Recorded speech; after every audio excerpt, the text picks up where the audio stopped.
तो देखिए हमारे आज की कहानी का जो मुख्य किरदार है उसका नाम है भरत कलीचरण उर्फ अक्कू यादव। ये अक्कू यादव के नाम से फेमस था। तो देखिए ये कहानी लगभग 1970 से 80 के बीच इसका जन्म हुआ था। इस शख्स का 1970 से 80 के बीच जन्म हुआ। ये बड़ा होता है। इसे मूवी देखने का काफी बचपन में शौक था, तो ये मूवियाँ देखा करता था। अब आमतौर पे हम या आप मूवी अगर देखते हैं तो मोस्ट ऑफ द टाइम हम हीरो से इंस्पायर होते हैं, लेकिन यहाँ पे केस उल्टा था। ये अक्कू यादव उस मूवी का विलेन से इंस्पायर्ड था। उसको देखता था कि लग्जरियस लाइफ जीता है, देखता था पुलिस, थाना, नेता, मंत्री सब उसकी जेब में है। अब मूवी और हकीकत में कितना फर्क होता है वो आपको भी पता है। तो अक्कू यादव विलेन से इंस्पायर होके अब उसे भी पैसा कमाना था बहुत सारा। तो देखिए जब बड़ा होता है तो थोड़ा सा वो अपना काम स्टार्ट करता है, विलेनगिरी। सबसे पहले छोटा मोटा लूटपाट, चोरी, डकैती ये सब करता था कुछ लोगों के साथ मिलके, और कह सकते गैंग ज्वाइन किया और ये सब स्टार्ट किया। लेकिन देखिए ये जब स्टार्ट करता है लूटपाट, चोरी, डकैती तो कंप्लेन भी जाएगा। लेकिन देखिए कंप्लेन जाता था उससे पहले ये अक्कू यादव जो था वो पुलिस को भी खरीद लिया था। खरीद कुछ ऐसे लिया था कि अक्कू यादव पुलिस को भी जो चुराता था, जो डकैती करता था, जैसे भी करता था उसका कुछ हिस्सा पुलिस को भी देता था। तो अब जो भी कंप्लेन करने आए पब्लिक, तो वो जो पुलिस वाले थे वो अक्कू यादव को एड्रेस, नाम, पता सब दे देते थे। और फिर अक्कू यादव उस घर के पता पहुंचता था और वहां पे बहुत गलत चीजें करता था। वो क्या करता था आप एक एग्जाम्पल से समझिए।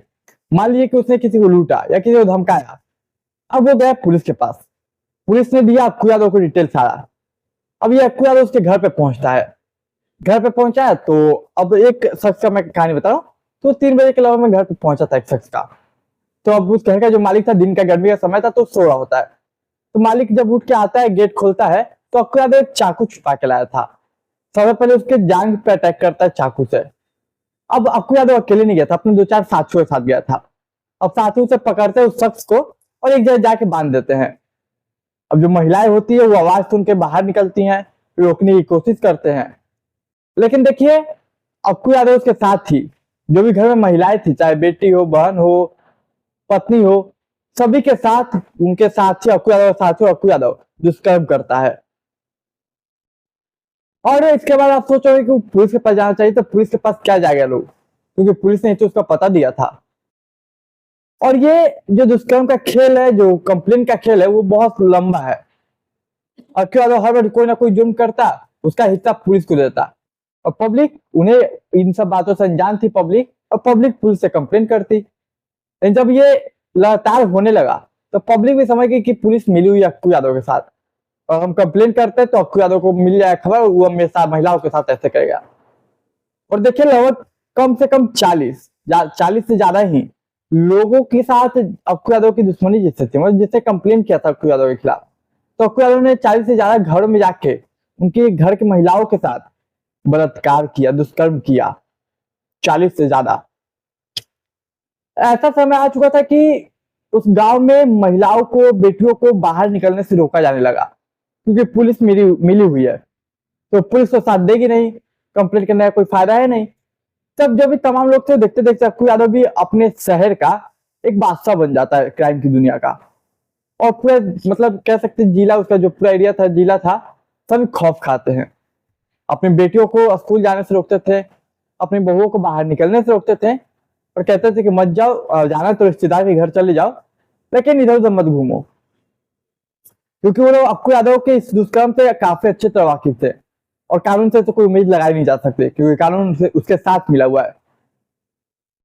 लेकिन देखिए अक्कू यादव रुकता नहीं है, हर बार क्राइम करते जा रहा है, वो अपना नाम बढ़ाते जा रहा है, और पुलिस हाथ पे हाथ धरे बस अक्कू यादव से पैसे लेके, कुछ चीजें लेके शांत पड़ी है।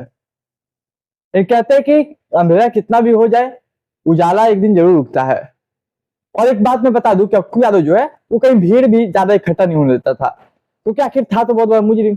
उसे भी डर था कि कहीं अगर ये लोग एक साथ इकट्ठा होंगे तो मेरे खिलाफ कोई षड्यंत्र रच सकते हैं, मेरे खिलाफ कोई एक्शन ले सकते हैं। तो इसलिए वो जितना भी गैदरिंग होता था, मतलब भीड़ भाड़, वहां पे वो जाता था, रोकता था, छोटा बच्चा हो या बड़े बुजुर्ग हो, सभी को मारता था, धमकाता था कि आप भीड़ मत लाइए। और इस वजह से कोई ज्यादा लोग, कह सकते हैं 8-10 लोग मिलकर एक साथ बात नहीं कर सकते थे। इतना खौफ का माहौल था उस टाइम। अब देखिए, जैसा कि मैंने कहा कि हर अंधेरे के बाद एक उजाला आता है, तो उजाला के रूप में एक लड़की आती है बाहर से। उसका नाम है उषा नारायण। ये लड़की तो इसी गांव की थी, इसी शहर की थी। नागपुर की कहानी है ये। इसी शहर के इसी गांव की एक परिवार की बेटी थी, जो कि बाहर गई थी पढ़ाई करने। वो अपने इस गांव के रवैये से आपको यादव के बारे में अच्छे से जानती थी, वाकिफ थी। यहाँ तक कि इसके परिवार ने रोका भी था कि तुम मत आओ, वहीं पे रहो। लेकिन ये अपनी जिद पे उषा नारायण इस तरफ पड़ गई, जिद अड़ गई कि वो मानती नहीं, और कैसे कैसे करके वो अपने गांव यहाँ पे आ जाती है, अपने शहर।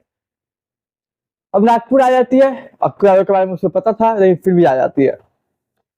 अब कुछ समय जब इसके आने के लगभग 4-5 दिन बीत जाता है, तो अक्कू यादव का जस्ट यहाँ पे उषा नारायण रहती थी, उसके बगल पड़ोसी में एक घर से लफड़ा हो जाता है अक्कू यादव का। और हमेशा पहले की तरह वो आता है और मर्द को पकड़ता है, बांधता है, जो भी हो। उसके बाद महिलाओं के साथ दुष्कर्म करता है, और दुष्कर्म करने के बाद वो चला जाता है। लेकिन अब उषा नारायण क्या करती है, वो जाती है महिला के घर। वो पहले समझाती है, पहले पहले चुप कराती है, फिर समझाती है। हालांकि उषा नारायण को भी पता है कि पुलिस उसकी जेब में है, पुलिस उसकी पैसे लेके उससे उसके खिलाफ एक्शन नहीं लेती। ये फिर भी कहते हैं कि देखिए, आप कंप्लेन कीजिए पुलिस को। ये जानते हुए भी कहती है कि आप कंप्लेन कीजिए, पुलिस को एक्शन लेगी। तो बोलते नहीं दीदी, मैं क्या ही कंप्लेन करूं। तो ये जो लड़की है उषा नारायण, वो खुद पुलिस कंप्लेन करने जाती है, लेकिन उसे पता होता है कि पुलिस एक्शन नहीं लेगी। अब होना क्या था, आप अंदाजा लगा लिए होंगे। पुलिस उषा नारायण के घर का पता देती है अक्कू यादव को। अक्कू यादव घर पे आता है उषा नारायण का, दोपहर का समय होता है। और इस दिन उषा नारायण के जो माता पिता थे, जो भी परिवार था, वो घर पे था नहीं, कहीं काम से गए हुए थे। अब उषा नारायण अकेले घर में है। अक्कू यादव कुछ साथी साथ आता है तेजाब लिए। अब गेट पीटता है कि गेट खोलो। उषा नारायण समझ जाते हैं कि वो आ चुका है, और वो घबरा जाती है। और वो कहे तो करे क्या, सबसे पहले पुलिस को कंप्लेन करती है, कॉल करती है। आई मीन उसे पता है कि पुलिस मदद नहीं करेगी, फिर भी एक आखिरी उम्मीद, एक आखिरी कॉल शायद आ जाए पुलिस बचाने के लिए। पुलिस को कॉल करके बोलते हैं कि सर मुझे बचा लीजिए, तो अक्कू यादव के आदमी आए हैं। तो देखिए, अक्कू यादव गेट तोड़ने की कोशिश करता है, क्योंकि खुलती तो है नहीं, पुलिस आती नहीं, वेट करते रह जाती है। अब उषा नारायण खुद का दिमाग लगाती है। वो घर में जितने भी स्टॉक थे, जितने भी गैस सिलेंडर थे, सभी को ऑन कर देती है पाइप निकाल कर, जिससे घर में पूरा गैस भर जाए। अब एक खिड़की के पास आके वो कहते हैं अक्कू यादव से कि देखो, मैंने गैस खोल दिया, अगर तुम या तुम्हारे साथी अंदर आएंगे तो मैं माचिस मार दूंगी, मैं तो मरूंगी, तुम सब मारे जाओगे। अब अक्कू यादव के विश्वास में तो लगातार गेट खोलने की कोशिश कर रहा है, लेकिन कुछ कुछ सेकेंड्स कहिए या कुछ मिनट बीतता है, तो अक्कू यादव के नाकों में भी वो स्मेल आने लगती है गैस की, जो कि वाकई में लीक हो रही थी। अब अक्कू यादव साथी डर जाते हैं, वहां से चले जाते हैं। और अक्कू यादव के लाइफ का, एक कैरियर का एक पहला स्टेज था, पहला फेज था, जब वो कभी बिना हाथ से कुछ लिए गया हो। हमेशा महिलाओं के साथ दुष्कर्म करके जाता था, किसी को मार पीट के जाता था, लेकिन ये पहली बार था एक महिला ने उसे हार दी थी। अब ये बात पूरे गांव में फैलने लगती है, पूरे शहर में फैलने लगती है। उषा नारायण ने किस तरीके से उसे भगा दिया। और अब जो हिम्मत टूट चुकी थी, जो हिम्मत खत्म हो चुकी थी, धीरे धीरे अंदर से वो लोग को ताकत मिलने लगती है। अब रोड पे लोग निकलने लगे, अब एक भीड़ जुटने लगी। अक्कू यादव भीड़ को रोक पाता, वो भीड़ की संख्या काफी बढ़ चुकी थी। सैकड़ों लोग रोड पे आ चुके थे, और सब अब अक्कू यादव को खोजने लगे थे कि अक्कू यादव मिले, उसे पकड़ के हम मार देंगे। और ये बात अक्कू यादव को पता चल जाती है कि सैकड़ों लोग रोड पे निकल चुके हैं। अब 2-4-10 हो तो चलो मार पीट के समझा दे, लेकिन सैकड़ों लोग को कौन रोकेगा। अब अक्कू यादव वो काम करता है जो किसी ने सोचा नहीं होगा। और अक्कू यादव अपने वही पुलिस के पास जाता है, अपने पुलिस के पास। अपने पुलिस इसलिए कह रहा हूं क्योंकि बिकी हुई थी ना पुलिस। तो अक्कू यादव पुलिस के पास जाता है, कहता है कि सर मुझे अरेस्ट कर लीजिए। अब वो पुलिस ने शौक कि आज अरेस्ट करने का हमेशा तो बचाता हूं मैं, बोलती है कि ऐसा सा मामला आप अरेस्ट कर लीजिए। अब पुलिस अरेस्ट करती है और कोर्ट में उसे पेश करती है। अब अरेस्ट करने का एक रीजन और था, क्योंकि ये खबर कहीं ना कहीं थोड़ा फैल भी जाता, अरेस्ट नहीं करती पुलिस को। दूसरा कि सैकड़ों लोग भी उतर चुके थे, तो पुलिस के नुकसान भी हो सकता था, तो इसका कोर्ट में भेज दिया जाता है। अब साल लगभग 2004 आता है। साल 2004 में कोर्ट का फैसला आने वाला होता है। और शायद उस दिन अक्कू यादव छूटने वाला होता है। अब पूरे गांव में जो है दहशत का माहौल फिर से शुरू हो जाता और वो बाहर आता और तो दहशत फैल जाता। फिर जो लोगों ने इतना हिम्मत दिखाया था शायद फिर टूट जाता। लेकिन ये सब होता उससे पहले ही 2004 में जिस दिन वो कोर्ट से छूटने वाला था, कोर्ट का फैसला आने वाला था, वो लोग रोड पे निकलते हैं, रोड से निकल के कोर्ट जाते हैं, वही कोर्ट जहां पे उसका फैसला होने वाला था। अब इधर अक्कू यादव अपने डेट पे आता है, देखता है कि वहां पे तमाम लोग हैं, महिलाएं हैं, कई पुरुष है जो कि उसी का फैसला सुनने के लिए आए हैं। उसी में से एक महिला थी जिसके साथ अक्कू यादव ने बहुत गलत किया था। तो अक्कू यादव देखिए कहता है कि देखो उसे लगता है कि वो गवाह देने आई है, तो अक्कू यादव उसे धमकाता है, देखो तुम चली जाओ, आज निकलूंगा मैं, और आज निकलते ही तुम्हारे साथ बहुत दुष्कर्म करूंगा, जो पिछला बार किया था वो मैं फिर से रिपीट करूंगा। अब महिला को गुस्सा आता है और वहां पे जो सैकड़ों लोगों की भीड़ थी उस वहां पे कई महिलाओं को भी गुस्सा आता है। तो ये सभी महिला मिल के जो करती हैं वो वाकई में, आप सुनिए क्या करते हैं एक्चुअली, वाकई में वो आप आगे डिसाइड कर लीजिएगा। तो वो लोग सभी मिलकर उस पर अटैक कर देती हैं। इस भीड़ में जो महिलाएं थी कुछ चाकू भी लेके आई थी, कुछ हथियार भी लेके आई थी कि अगर फैसला उनके हक में नहीं हुआ और ये छूट जाता तो हम लोग आज काम तमाम कर देंगे। और जैसे कि इसने कहा कि मैं तुम्हारे साथ वही करूंगा एक महिला को, तो बाकी जो महिलाएं थी उस पर ताबड़तोड़ हमले करती हैं और इस हमले में अक्कू यादव मारा जाता है।